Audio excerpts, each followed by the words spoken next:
साहेब बागेश्वर धाम यांनी असं एक वक्तव्य केलंय की 4 मुलं आपण जन्माला घालावेत, त्यातला एक जो आहे तो संघासाठी आपण समर्पित करावा. या वक्तव्याकडे आपण कसं बघताय? बघा, शेवटी जे काही साधू संत असतात ते त्यांची मतं मांडत असतात आणि मला असं वाटतं की त्याला नीट कॉन्टेक्स्टमध्ये घेतलं पाहिजे. मुळात त्यांचा म्हणण्याचा उद्देश असा होता की संघ एक अशी संघटना आहे की जिने हिंदू संस्कृतीला, सनातन संस्कृतीला त्या ठिकाणी जिवंत ठेवलं आहे, नवचैतन्य दिलं आहे. त्यामुळे आपल्या घरचा एक मुलगा हा त्या संघामध्ये असावा. त्यांनी आणखी एक अशा प्रकारचं विधान केलेलं आहे बागेश्वर धाम यांनी की शिवाजी महाराजांनी रामदास स्वामींची भेट घेतली, ती पगडी काढून ठेवली, अशा प्रकारचं विधान केलंय. त्यामुळे टीका होती.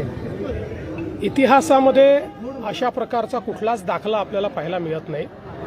मुळात आपल्याला माहिती आहे की जे काही महापुरुष असतात त्या महापुरुषांबद्दल अनेक लोककथा तयार होतात. वेगवेगळ्या राज्यांमध्ये वेगवेगळ्या प्रकारच्या लोककथा असतात. आपल्याला माहिती आहे रामायण आणि महाभारताच्या संदर्भातही अनेक लोककथा आहेत.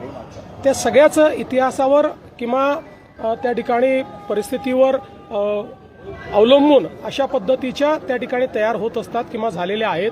म्हणून मला असं वाटतं की मी याच्यावर एवढंच म्हणेन, जो इतिहास आपण शिकलेलो आहे तशा इतिहासामध्ये किंवा आपल्या इथे जे काही ग्रंथ उपलब्ध आहेत त्याच्यामध्ये अशा प्रकारचा कुठलाही दाखला नाही.